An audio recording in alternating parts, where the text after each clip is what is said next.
Hello everyone, Jared here, and today what I'm going to be doing is going around the area in Nairobi known as Kangemi. Let's go ahead and check it out. So, why am I in Kangemi, you might be wondering? It's because I'm here to meet someone who's going to be taking me around the marketplace before teaching me how to make a traditional Kenyan meal, or more specifically, a Kikuyu meal.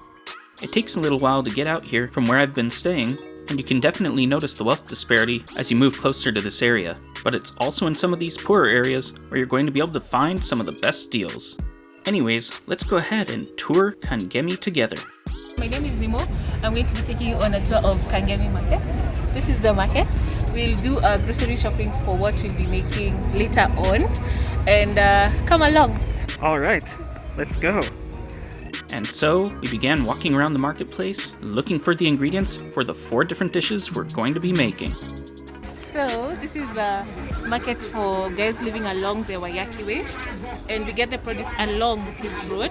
So, most of the products is fresh and ready to consume. So, we'll be getting some onion. So, we'll just get a few for our dish. We'll get some mangoes for our mango juice. Alright. It's been a long time since I've been in a marketplace like this. The last time I can recall going to an open market similar to this in another country was during my last trip to China. But I have to say, I probably prefer this a little bit to that, considering you don't have to bargain for anything. So, meet Mary. She always has fresh, Nice to meet you. fresh everything. And just a moment later, we got our pumpkin leaves and went off to the next section to continue gathering more produce. And I've really got to say, the prices for pretty much everything here really stands out compared to back home in the United States. 4 tomatoes for 20 US cents, basically. And that doesn't even come close to when you think of the prices of the avocados here. Traveling around Kenya, you'll probably notice these 2 distinct types of avocados, a smaller green one and a larger black one, which also sell for about 20 US cents and 30 US cents each. That's a steal compared to what you'd get back home in the US. Why can't we have prices like that? I'd probably eat avocado every day if I could get them for that cheap back home. And this continued to be the case for pretty much whatever it was that we wanted to buy, whether it was garlic, peas, cassava, or anything else. Prices are far cheaper in Kenya than back in the US in general when it comes to food. So we've got everything. We've got everything that you need for the market, from the market. So we'll be going back home to prepare a nice, delicious Kenyan meal. And just like that, it was time for us to head on out to the street where we'd be getting our ride. Now it's time for us to go ahead and get a matutu, right? Yeah, matatu. Matatu. There we go. So what is a matatu, you might ask? Well, that's another name for the types of buses you'll find all around Kenya. I have a lot to talk about with regards to transportation in Kenya, so you can look forward to that video in the future.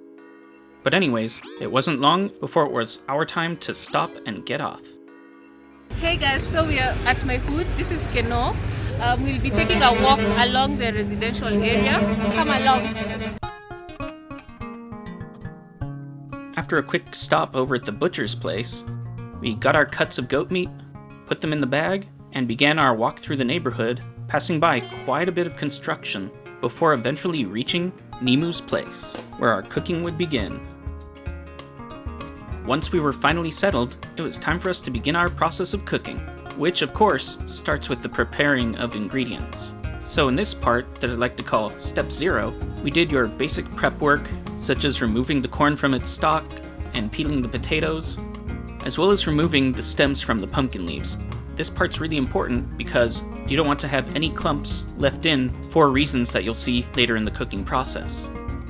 This part took us about 10 minutes or so before we moved on to the kitchen, where a little furry friend was waiting for us.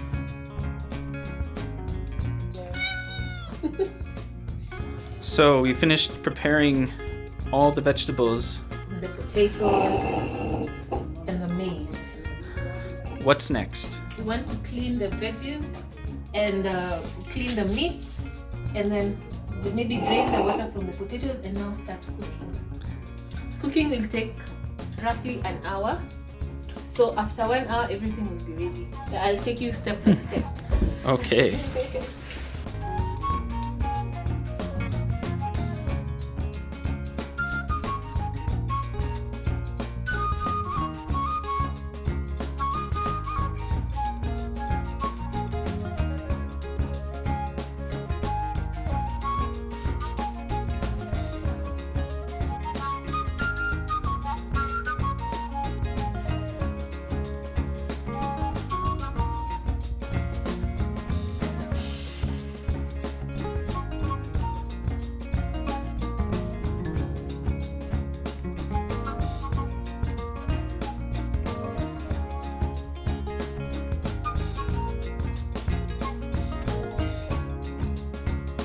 She knows what's in there. I have this small piece. Oh, there we go. That is a very, very eager cat.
So what I'm doing is the lazy work and sauteing the onion. And then we'll add it to that.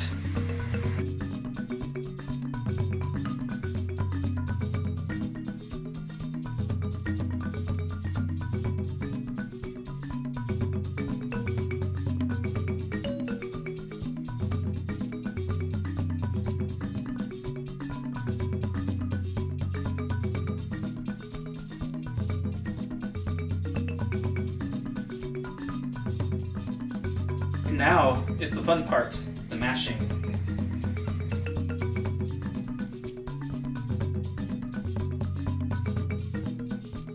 And because I was too slow and failing, you decided to take over from me.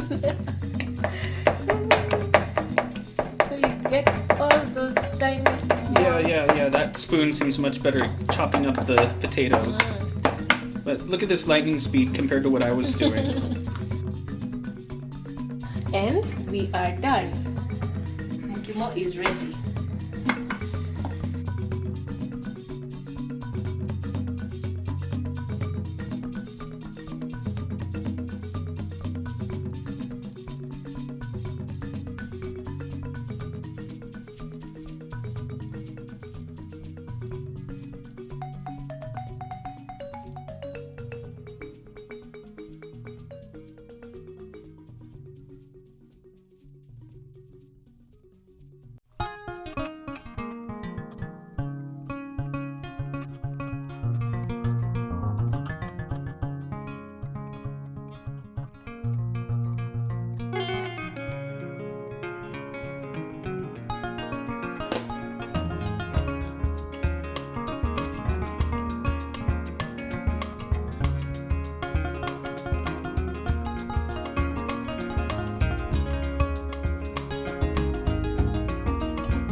Now we'll switch it to that side to let it simmer.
So let's go ahead and dig into my first home-cooked Kenyan meal.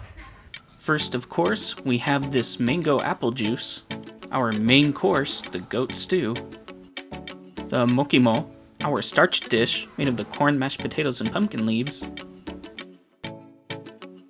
as well as the cabbage salad. There was also another dish which Nimoh made off to the side called kachumbari. I'd describe it as similar to pico de gallo, but without the cilantro. All of this looks delicious. I cannot wait to dig in. I will try to eat as much of this as I possibly can. And I hope you enjoy it. I will. And here's what that all looks like together on my plate. This really turned out to be a great meal. It was my first experience having Kikuyan food in Kenya, and it also wouldn't be my last, as this is the first of 2 cooking experiences I had with Nimoh. She also has her own YouTube channel about cooking, which I'll provide a link for down in the description below. Anyways, that's all for this video, and I hope you come back for the next one on my following experiences traveling around Kenya. Until next time.